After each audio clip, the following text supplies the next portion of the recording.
Mas malaki, mas maraming activity sa loob na talaga namang super nag-enjoy si Vien. May bago nga kaming indoor playground na pinuntahan dito sa Robinson's Place, Manila. Lagi kaming nandito sa Robinson's pero ngayon lang kami magta-try pumasok dito sa Jollyland. 1 hour nga lang yung in-avail namin, which is 350, included na yung 1 kid and 1 companion. Pwede nga rin kayo mag-celebrate ng birthday party dito sa Jollyland at ito yung mga rates nila. Itong Jollyland, located nga siya sa 3rd floor inside Telecom World. Yung pinsan ko nga yung sumama sa loob dito kay Vien para magbantay habang naglalaro. Sabi niya kasi nung nakaraan pa raw niya gustong pumasok dito sa Jollyland, gusto niya lang daw i-heal yung inner child niya. Huh?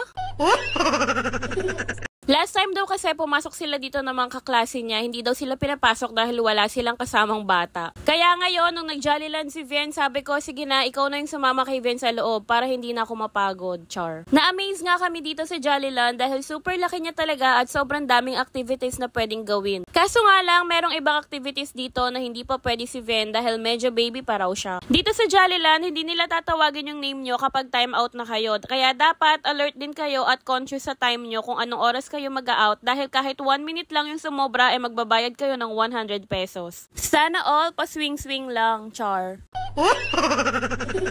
At ito na nga lang yung naging reaction ni Vien. Happy, happy, happy. Happy, happy, happy, happy, happy. Ciao. Ito nga yung isang activity na inakyatan ni Vien na hindi pa pala siya pwede dahil baby pa raw siya. Pero tignan nyo naman, kayang-kaya niya ng akyatin. Ang kinagandahan pa dito sa Jollyland, lahat ng mga arcade na nasa loob ay free lang. At ito naman yung pinsan kong nag-heal ng kanyang inner child. Pa-cute yarn. Sana sa loob ng 1 hour na paglalaro nyo ni Vien, dyan sa loob ng Jollyland, na-heal na talaga yung inner child mo. At tong time na nga to, na-injured yata si Vien at nagalit sa pinsan ko. Kaya ayan, todo iyak.